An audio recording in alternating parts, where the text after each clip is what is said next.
It was 1955. The world had moved on from the horrors of World War II. Nations rebuilt. Children who once hid from air raids were now adults chasing peace. But somewhere in the vast Atlantic, beneath the cold, crushing silence of the deep, a ghost from Hitler's navy stirred once more. On a quiet morning, radar operators detected something impossible. A German U-boat surfacing off the coast of Argentina. 10 years after Nazi Germany had surrendered. 10 years after the Third Reich had fallen to ashes. The ocean exhaled a metallic beast that should not have existed anymore. Fishermen who witnessed it first described it as a steel monster rising from a grave. When local authorities investigated, they found the submarine almost perfectly preserved, its crew skeletal, and its logbook frozen in 1945. Was it a hoax, a legend born of post-war paranoia? Or had a real German submarine somehow remained hidden beneath the sea, carrying out its final orders? Long after the war had ended, this is the chilling story of U-530, the submarine that defied time, fueled conspiracy theories about Nazi escapes to South America, and reopened the darkest chapters of the Battle of the Atlantic. As the world watched, questions surfaced with the rusted hull. What was its mission? Why had it resurfaced 10 years late? And what secrets did it carry from Hitler's final days? Join us as we dive deep into the mystery of the U-boat that surfaced in 1955, a tale where history, myth, and madness collide beneath the waves. April 1945. The world was unraveling. The once mighty Third Reich was collapsing under its own delusions of power. Berlin was engulfed in flames. Soviet artillery thundered through the streets, and Hitler's voice, once booming across Europe, had fallen silent in the cold concrete corridors of the FU Bunker. Amid this chaos, beneath the roaring waves of the North Atlantic, a final order echoed through the encrypted radio channels of the Kriegsmarine. It was short, vague, and chillingly ambiguous. Proceed south. Remain undetected. Await further command.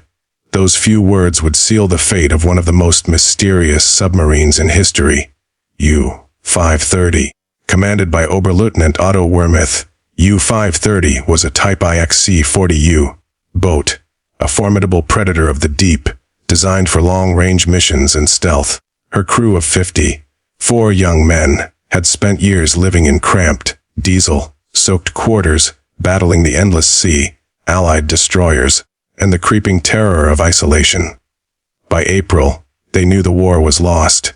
The Allies controlled the skies.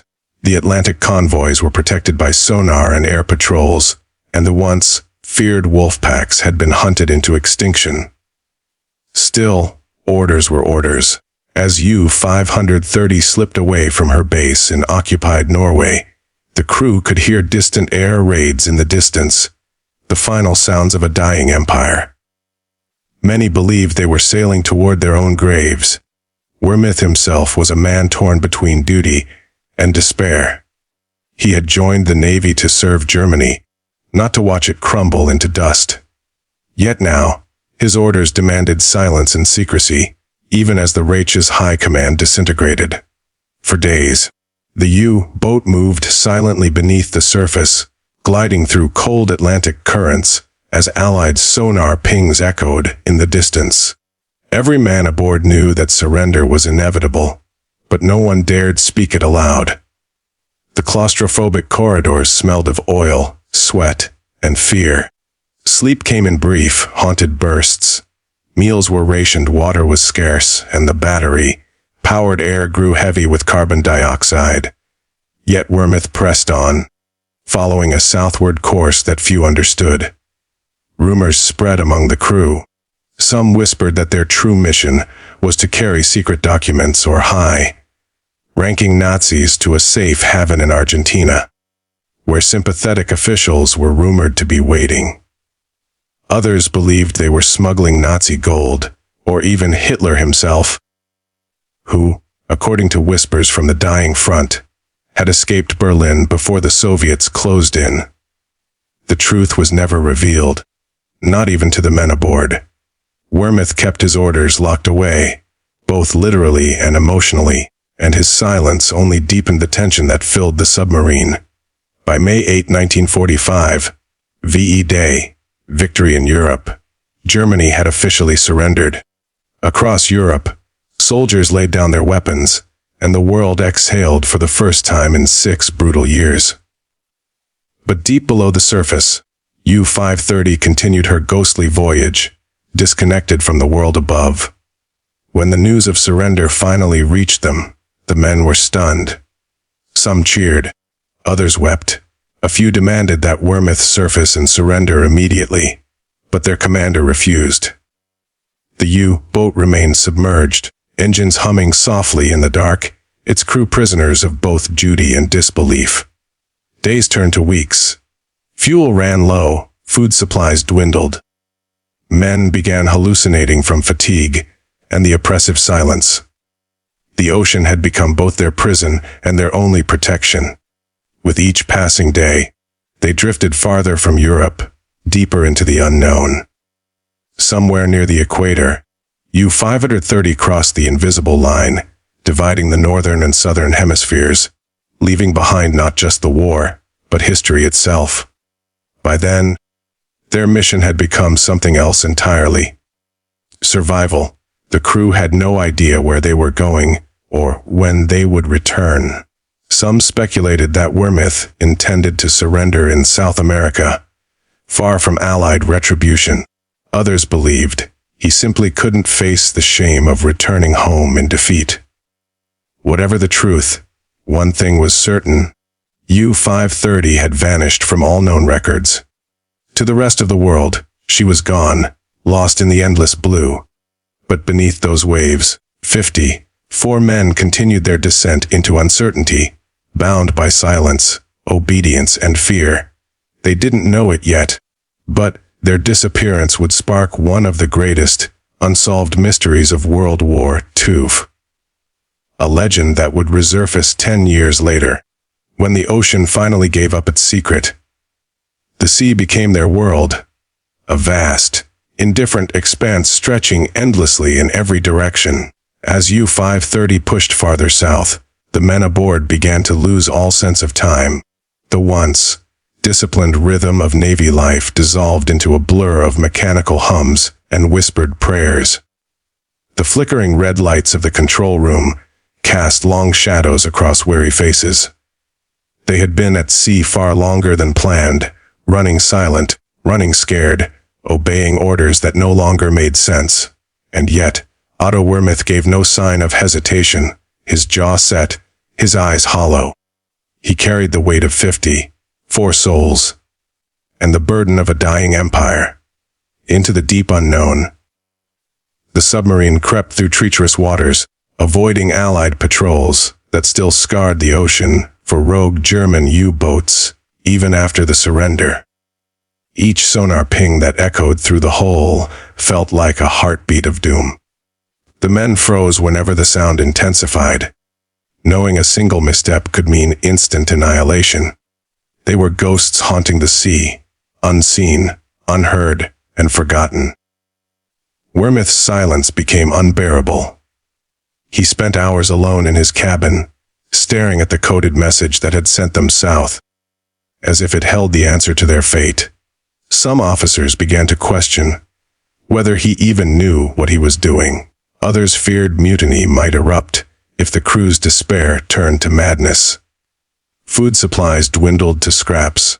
The stench of unwashed bodies and diesel filled every corner of the submarine. Salt water leaked through aging seals, and condensation dripped from the steel ceiling like rain in a coffin. The crew's faces thinned, eyes sunken, their voices low and strained. Sleep brought no rest, only dreams of home or nightmares of drowning. Yet through it all, they pressed on, following a heading that led deeper into the South Atlantic, away from Europe, away from everything familiar. Whispers circulated through the cramped corridors.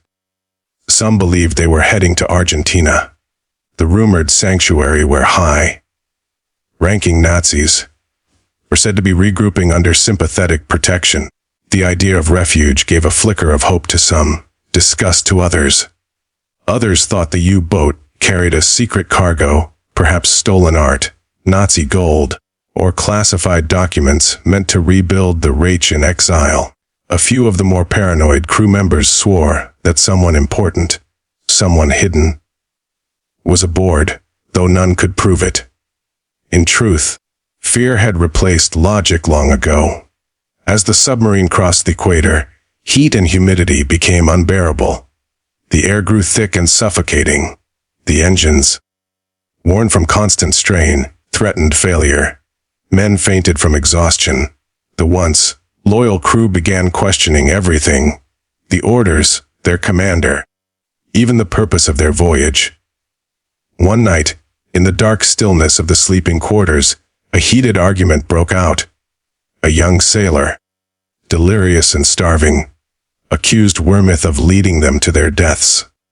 He was silenced by his comrades, but the words lingered in every man's mind. Were they survivors, or simply the last casualties of a war already over? Then came the storms.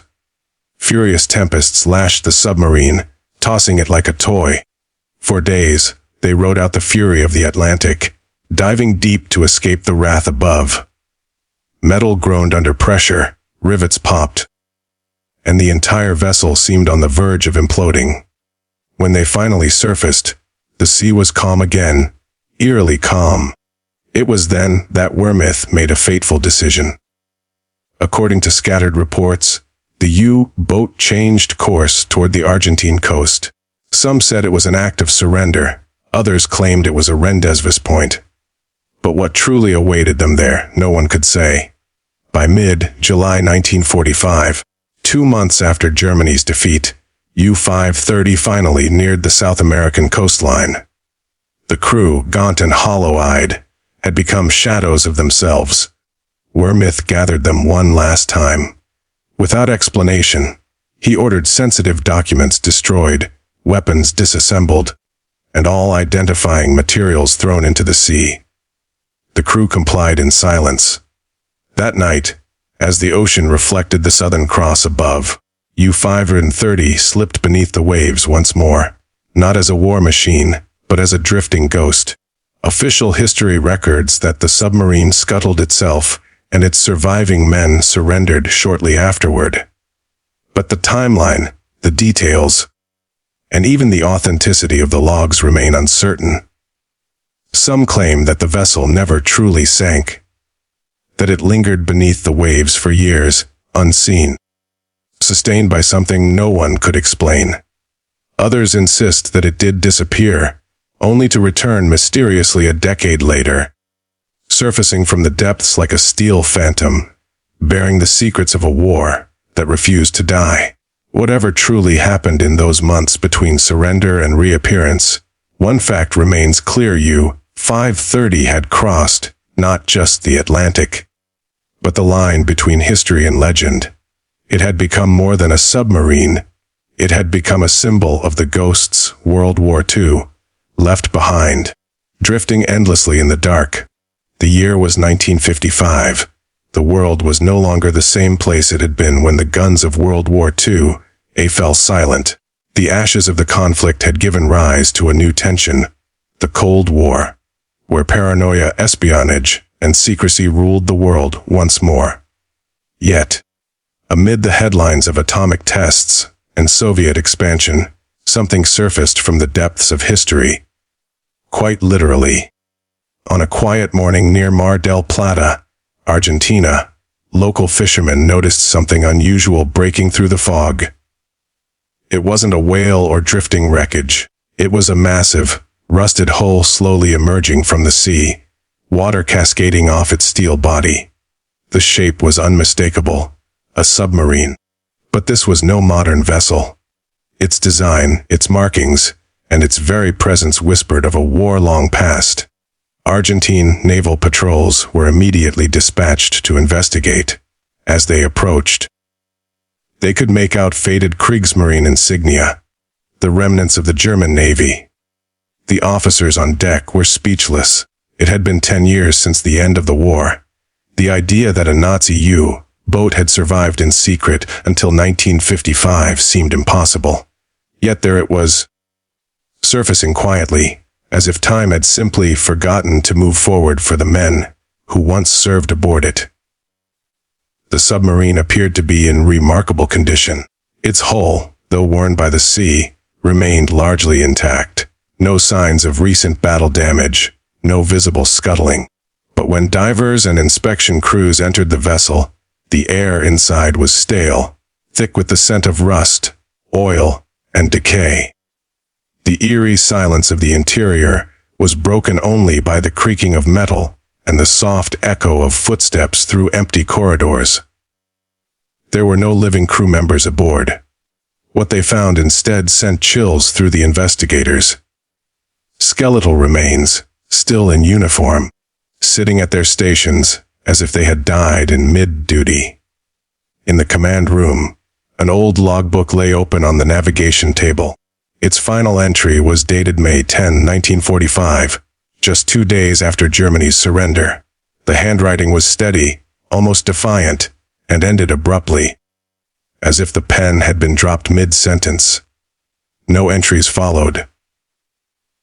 It was as though time had stopped the moment the Reich had fallen. The pages that followed were blank, yellowed by age and sea moisture, silently preserving the mystery. The Argentine Navy immediately sealed off the site. Military intelligence officers arrived, followed by reporters who had caught wind of the bizarre discovery. The local newspapers exploded with sensational headlines. Nazi submarine found alive in 1955. Ghost crew of Hitler's Navy resurfaces in Argentina. The world watched in disbelief. How could a submarine vanish in 1945 and reappear intact a decade later? Soon, photographs of the vessel circulated globally. Experts confirmed the model was consistent with a Type IXCU boat. Similar to U-530, one of the submarines that had vanished without explanation at the end of the war. The markings, serial numbers, and construction details matched those recorded in Kriegsmarine archives. It seemed impossible, yet the evidence was undeniable.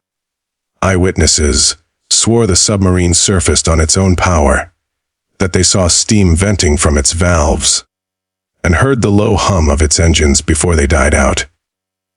But how could that be? The diesel engines of such a vessel could not have operated after 10 years submerged.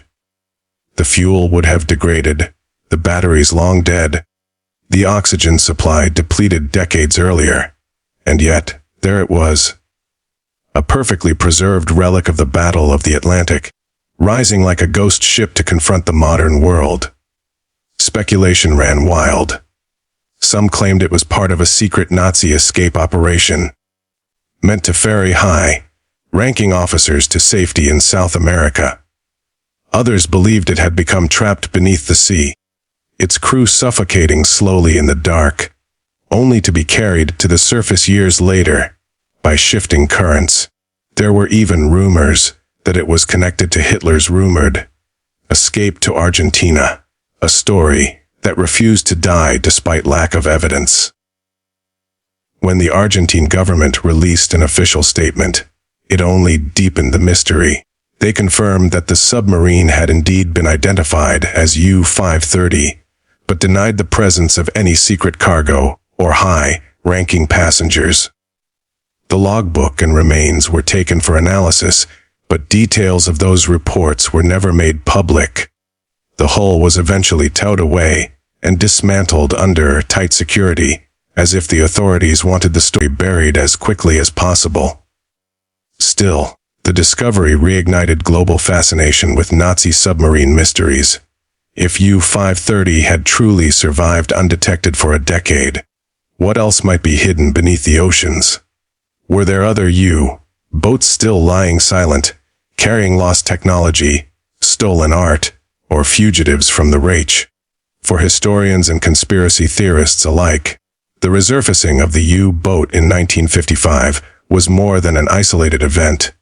It was a window into a darker possibility.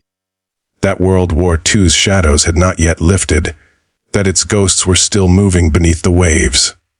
The Atlantic, it seemed, was not just a graveyard of ships, but a keeper of secrets, waiting for the right moment to reveal what mankind had tried so hard to forget.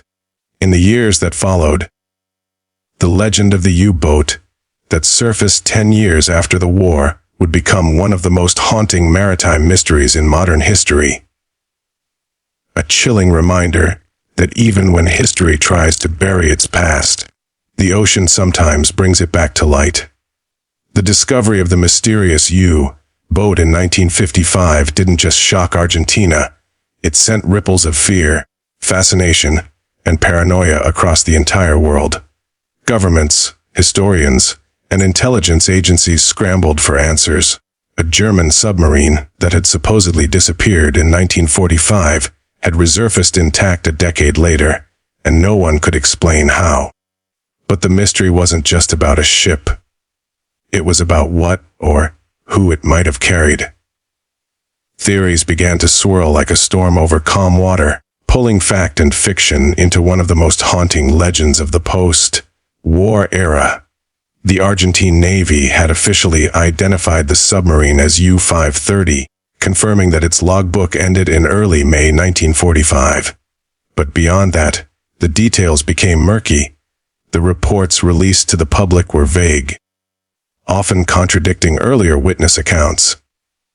Some claimed the submarine's hull had been modified, with equipment and materials not typical of wartime German construction, as if it had been serviced or refitted years after the war ended. Others swore that compartments had been welded shut, hinting at the possibility of secret cargo. None of this was ever officially verified, and yet, these small inconsistencies were enough to ignite a fire of conspiracy that burned across continents. By the late 1940s and early 1950s, rumors of Nazi escapes to South America were already part of international lore. Argentina, Chile, and Brazil had all seen a quiet influx of German immigrants after the war. Many of them innocent civilians seeking peace, but some believed to be war criminals, hiding under new identities. The story of Adolf Eichmann's capture in Argentina in 1960 would later confirm that some of those suspicions were real. But in 1955, people were still guessing, and the resurfacing of U-530 seemed to prove that something sinister had indeed crossed the ocean undetected. International newspapers were quick to draw their own conclusions. British tabloids claimed the submarine was part of a secret operation to smuggle Nazi gold to South America, funds meant to rebuild a Fourth Reich. American outlets speculated that the vessel carried the remnants of Germany's atomic research, possibly even uranium shipments that later fueled Argentina's early nuclear experiments. And, perhaps the most persistent claim of all, some believed the submarine had been part of an escape route for Adolf Hitler himself. In the years following the war, both Allied and Soviet intelligence had received countless reports of Hitler sightings in Argentina and Chile. Photographs surfaced showing German colonies in Patagonia, filled with men who still wore military-style uniforms and spoke little Spanish. While most of these were later debunked, the idea that Hitler or other senior Nazi officials might have escaped through a secret U-boat network refused to die. The reappearance of U-530, perfectly timed, perfectly preserved, seemed to feed that narrative like gasoline on a fire. The CIA quietly launched an investigation, combing through wartime naval records and debriefing former German officers. British intelligence, too, reopened classified files related to missing U-boats. Their findings were inconclusive, but several details stood out. U-530 was not the only submarine to vanish mysteriously in 1945. Another U-977 had also sailed to Argentina, surrendering there months after the war ended.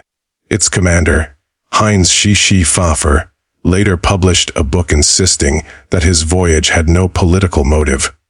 He simply wanted to avoid capture by the Allies, but skeptics pointed out how conveniently similar U-977's story was to U-530's disappearance. Could they have been part of a coordinated mission? When Oberleutnant Otto Wermuth, the commander of U-530, was eventually located and interrogated, his testimony only deepened the mystery. He denied transporting high-ranking Nazis, gold, or secret technology. According to his account, he and his men had simply fled north after Germany's collapse, later surrendering in Argentina to avoid Soviet captivity. But investigators noted inconsistencies in his timeline. He could not explain why the submarine had remained at sea for so long after the surrender, or how it managed to stay undetected for months, possibly years. With dwindling supplies, his statements were deliberately vague. His tone wary but careful, as if he was holding back something too dangerous to admit. Meanwhile, the Argentine government found itself caught between fascination and embarrassment. They downplayed the more extreme claims, insisting that U-530 was merely a delayed surrender. But their secrecy, the rapid removal of the submarine, the classified nature of the autopsy reports on the recovered remains, and the refusal to release the full contents of the ship's logbook, only added fuel to the speculation. The press accused them of hiding something, perhaps at the request of foreign powers. Historians later noted that the 1950s were a breeding ground for Cold War paranoia, and the idea of Nazi submarines still roaming the seas fit perfectly into the fears of the time. The Soviets accused the West of harboring Nazi fugitives, while the West accused the Soviets of manipulating propaganda. In this climate of mistrust, even the most outlandish theories found believers. Some conspiracy researchers took things further, linking U-530 to alleged secret Nazi bases in Antarctica. Base 21 then. A myth claiming the Germans had established hidden facilities under the polar ice. These theories, though fantastical, captured public imagination and blurred the line between history and legend.